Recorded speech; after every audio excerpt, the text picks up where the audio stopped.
पाकिस्तान के, इंडिया के, बांग्लादेश के, श्रीलंका के, इस इलाके के, इवन अफ़गानिस्तान के, इन सब इलाके के लोगों का, बल्कि पूरी दुनिया के इलाके के लोगों का सबसे बड़ा मसला है मर्दाना कमज़ोरी। मर्दों का सबसे बड़ा मर्दाना कमज़ोरी मसला है, और इसके लिए बहुत कोशिश किया मर्दों ने, मुख्तलिफ़ अदवार में अपनी साइंस लड़ाई है, अपनी तरकीबें लड़ाई हैं।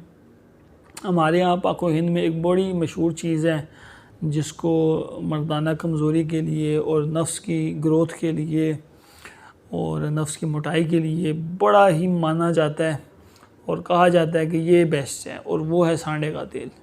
ठीक है, सांडे का तेल ज़ुबान ज़दे आम है, हकीमों के मुंह पे आम है, हर बंदा इस सांडे के तेल से तारुफ़ रखता है। ठीक है, आज हमने ये बताना है सिर्फ कि ये जो सांडे का तेल है क्या वाकई ही इसका कोई फ़ायदा है या नहीं है। ठीक है, जदीद साइंस में इसका क्या फ़ायदा है। जो बेसिकली सांडे का तेल होता क्या है, ये एक रेप्टाइल होता है, गिरगिट नमा एक मखलूक है। तो उसको काट के उसकी जो पेरीनेफ्रिक फ़ैट है, उसकी जो चर्बी है बेसिकली वो पिघलाई जाती है। ठीक है ना, और उससे एक ऑयल बनाया जाता है जिसको सांडे का तेल कहते हैं। ठीक है, और ये एक इंतहाई ज़ालमाना किस्म का काम होता है। ठीक है ना, कभी आप बनते देखें तो आपको एहसास हो कि ये कितना क्रूअल सिस्टम होता है। अब ये जो सांडे का तेल है ये कदीम अरसे से चला आ रहा है, इसको इफ़ेक्टिव माना जाता है। लेकिन हकीकत ये है कि आज हम 21वीं सदी में रहते हैं। ठीक है, लोग सिर्फ वयाग्रा के नाम से वाकिफ़ हैं, जिसमें सिल्डेनाफिल होती है। बेसिकली वयाग्रा से बड़ी शदीद किस्म की सर दर्द होती है, तो वो हर एक को नहीं होती, कुछ कुछ लोगों को होती है। ठीक है, सर दर्द होती है, नाक में पानी आना शुरू हो जाता है, ब्लड प्रेशर लो होना शुरू हो जाता है, मैदे के मसाइल होना शुरू हो जाते हैं, तो लोग उसे अवॉइड करते हैं। लेकिन मैं आपकी इत्तला के लिए अर्ज़ कर दूँ कि उसके अलावा भी बहुत ज़्यादा अच्छी मेडिसिन हैं। टडेलाफिल है, यूडेनाफिल है, मायरोडेनाफिल है, ये ऐसी जदीद दवाइयाँ हैं जिनका बिल्कुल भी कोई साइड इफ़ेक्ट नहीं है इस तरह का, और ये बड़े लंबे अरसे के लिए काम करती हैं और बहुत ज़्यादा इफ़ेक्टिव हैं।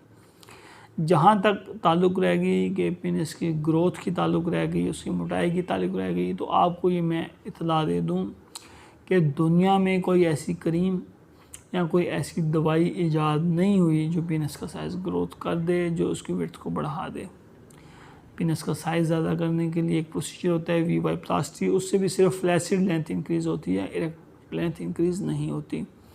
और जो उसका विड्थ बढ़ाने का प्रोसीजर है उसमें फिलर्स यूज आ जाते हैं, उसमें फ़ैट फिलर्स हैं, हाइलोयूरानिक एसिड फिलर्स हैं, और कैल्शियम हाइड्रोक्सी एपिटाइट और मुख्तलिफ़ किस्म के फिलर्स हैं। तो उस फिलर्स के ज़रिए इसकी विड्थ बढ़ाई जा सकती है।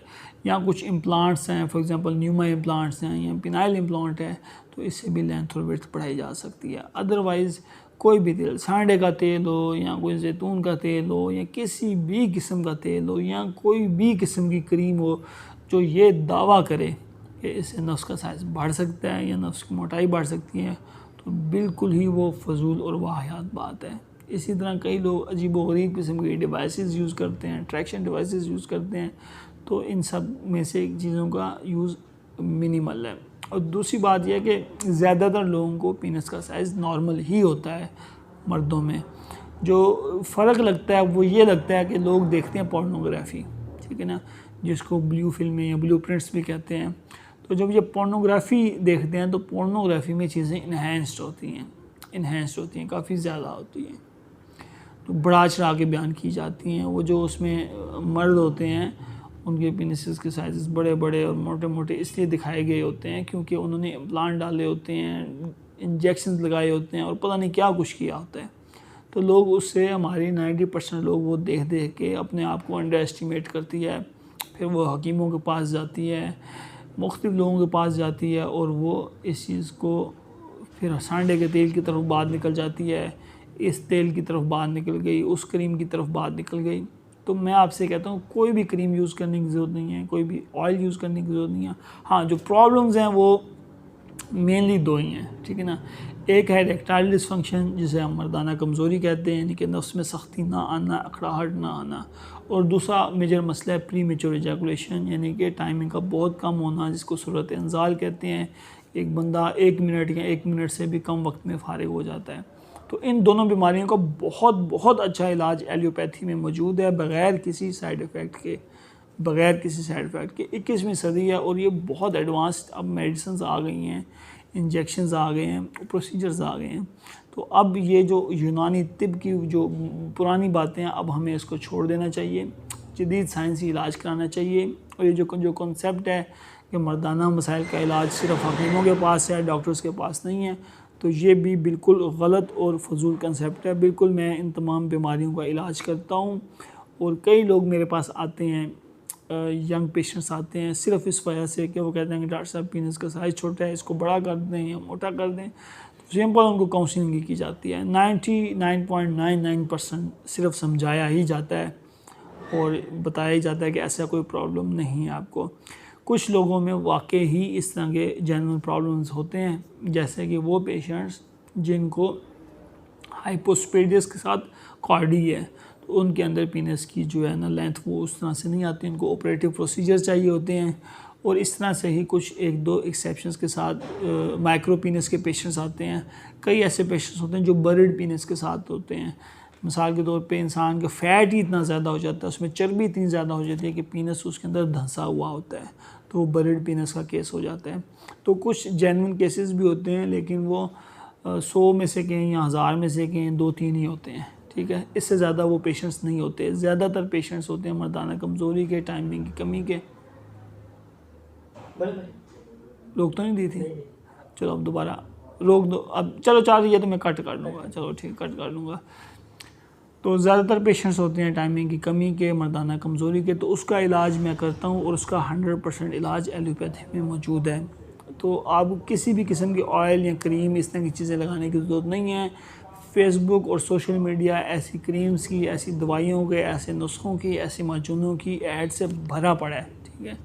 और लोग धोखे में आके अब टार्ज़न आ गया, यूट्यूब पे भी बहुत ज़्यादा ऐसे मैंने देखी हैं चीज़ें कि लोगों ने इस तरह की डाली हुई हैं कि लेंथ इंक्रीज़ और विड्थ इंक्रीज़ की चीज़ें बिल्कुल आप यूज़ ना करें। पैसे का बर्बादी है, आपकी सेहत की बर्बादी है।